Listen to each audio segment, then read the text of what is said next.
오늘 들려드릴 이야기는 그레인 브레인에서 가지고 왔습니다. 저자인 데이비드 펄머터는 신경과 전문의이며 미국 영양학회 회원입니다. 그는 신경퇴행성 연구를 개척한 공로를 인정받아 올해의 인도주의상, 라이너스 폴링상 등 수많은 권위 있는 상들을 수상했습니다. 이제 책 속으로 들어가 보겠습니다. 탄수화물은 오랫동안 건강한 에너지원으로 여겨졌다. 대부분의 영양 가이드라인은 곡물, 빵, 파스타 등의 정제된 탄수화물을 일상 식사의 기초로 삼을 것을 권장했다. 그러나 이러한 가이드는 뇌 건강의 관점에서 보면 매우 위험할 수 있다. 나는 신경과 전문의로서 수많은 환자들을 진료하며 탄수화물이 뇌에 미치는 영향을 수년간 관찰해왔다. 놀랍게도 치매, 우울증, 만성 두통, 주의력 결핍장애 간질 등 다양한 신경계 질환들이 고탄수화물 식단과 밀접하게 연결되어 있었다. 특히 글루텐과 당분은 뇌에 염증을 일으키고 이 염증은 서서히 신경세포를 손상시키며 뇌의 기능을 저하시킨다. 정제된 탄수화물은 혈당을 급격히 상승시키고 인슐린 수치를 불안정하게 만든다. 이로 인해 발생하는 만성 염증은 단순히 체중 증가나 당뇨병으로 끝나지 않는다. 뇌세포의 인슐린 저항성은 인지 저하로 이어지며 심각한 경우 알츠하이머 치매의 위험도 높인다. 2012년 미국 메이오 클리닉에서 발표한 연구는 중년 이후 고탄수화물 식사를 지속한 집단이 그렇지 않은 사람들보다 치매 발병률이 거의 4배 가까이 높았다는 사실을 보여주었다. 이는 식이요법이 체중 관리뿐만 아니라 신경퇴행성 질환의 예방에도 핵심적임을 시사한다. 메이오 클리닉 연구에서는 미국 미네소타주 로체스터에 거주하는 70세 이상 노인 1230명을 대상으로 평균 4년간 추적 관찰을 했다. 다른 변수 없이 탄수화물 섭취량이 높을수록 경도 인지장애 위험이 어떻게 달라지는지를 본 단독 비교에서는 연구 대상자들을 탄수화물 섭취량 기준으로만 4그룹으로 나누었다. 결과는 가장 적게 섭취한 1그룹을 기준 삼았을 때 가장 많이 섭취한 4그룹의 MCI, 즉 치매에 이르기 전 단계인 경도 인지장애 발병 위험이 약 2배 증가했다. 한편 탄수화물 섭취가 높은 반면 지방과 단백질 섭취가 낮은 경우처럼 영양소 조합을 고려한 통합 분석에서는 경도인지장애 발병 위험이 약 4배 가까이 증가했다. 단순히 탄수화물 섭취량이 많다는 것만으로가 아니라 전체 식단 내에서 영양소 균형이 무너졌을 때 치매로 가는 경도인지장애 위험이 더 크게 증가하는 것이다. 또한 글루텐에 대한 민감성은 단순히 장 질환에 국한되지 않는다. 많은 환자들이 글루텐을 섭취한 이후 불면, 불안, 두통, 심지어 우울감까지 겪는다. 이 중 상당수는 전통적인 알레르기 검사나 위내시경 검사에서 정상으로 나왔음에도 불구하고 실제로 뇌에서는 염증 반응이 일어나고 있었다. 글루텐 민감성 뇌염증은 MRI나 혈액 검사만으로는 정확히 진단되지 않는 경우가 많다. 그러나 글루텐을 식단에서 제거한 후 증상이 호전되는 사례는 수없이 많다.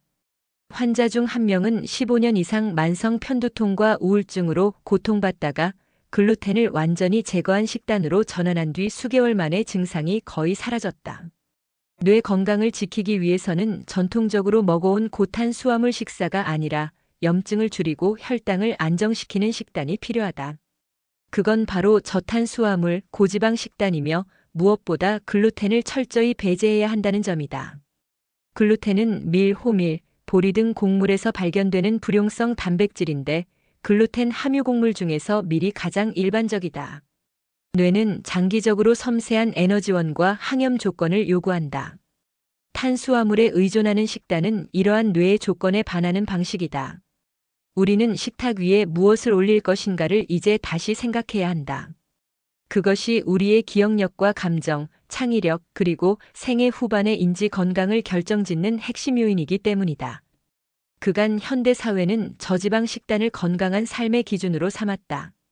20세기 후반 이후 지방은 곧 심장병이라는 공식이 자리 잡으면서 많은 사람들은 지방을 피하고 탄수화물 위주의 식사를 선택하게 되었다. 그러나 이러한 영양 지침은 과학적 근거보다 정치적, 산업적 영향에 의해 형성된 측면이 크다. 1977년 미국 상원에서 발표된 식이목표 보고서는 저지방 식단을 강력히 권장했고 이후 여러 국가들이 이를 따르기 시작했다. 문제는 이 권고안이 충분한 임상 연구나 장기적 검증 없이 발표되었다는 점이다. 실제로 이 보고서 발표 이후 심혈관 질환, 비만, 당뇨병의 발생률은 오히려 급증했다. 저지방 식단은 지방의 섭취를 억제하면서 자연스럽게 탄수화물 섭취 비중을 높이는 결과를 가져왔다. 그 결과 혈당과 인슐린 수치의 만성적인 불균형이 발생하고 이는 뇌와 전신에 해로운 영향을 미치기 시작했다. 특히 뇌는 약 60% 이상이 지방으로 이루어져 있어 뇌기능 유지를 위해서는 오메가3 지방산 같은 특정한 지방산과 콜레스테롤을 필요로 한다. 콜레스테롤은 뇌세포막의 유동성과 신경전달 물질의 전달에 핵심적인 역할을 한다. 그런데 저지방 식단은 이런 필수 지방들의 섭취를 제한하기 때문에 장기적으로는 뇌기능 저하와 신경염증을 촉진할 수 있다. 1948년 시작된 프레밍햄 심장 연구에서는 매사추세츠 주 프레밍햄시에 거주하는 30에서 62세 사이의 여성과 남성 5,209명을 모집했다. 이 연구에서는 4년 내지 6년마다 인지 추적 검사를 했다. 그 결과 콜레스테롤 수치가 낮은 집단에서 인지 기능 저하가 더 빠르게 나타났다. 또한 저탄고지 식단이 간질 환자, 특히 약물로 조절되지 않는 소화간질 환자들에게 효과적이라는 사실이 이미 1920년대부터 밝혀져 있었다.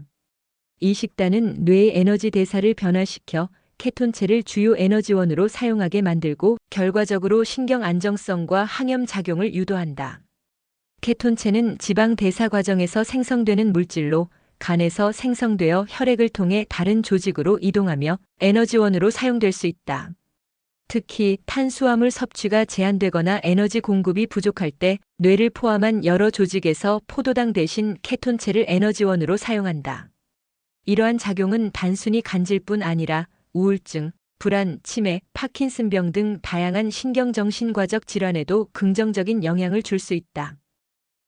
실제로 최근 몇 년 사이 케톤식이나 간헐적 단식 등을 활용한 임상 실험들이 전 세계적으로 활발히 이루어지고 있으며 일부 연구에서는 알츠하이머 환자의 기억력 개선 결과도 보고되고 있다. 결론적으로 뇌는 저지방 상태에서는 최적의 기능을 발휘할 수 없다. 좋은 지방을 풍부하게 공급받고 염증을 유발하는 탄수화물의 비율을 줄일 때 신경세포는 안정되고 회복된다. 따라서 우리는 지방은 위험하다는 뿌리 깊은 기존 생각들을 버리고 뇌 친화적인 지방을 의식적으로 섭취해야 한다. 그것이 인지 건강과 정서적 균형을 유지하는 핵심 열쇠다. 오늘 지식 담기의 이야기는 여기까지입니다. 함께 해주셔서 고맙습니다. 영상이 좋으셨다면 구독과 좋아요 부탁드립니다.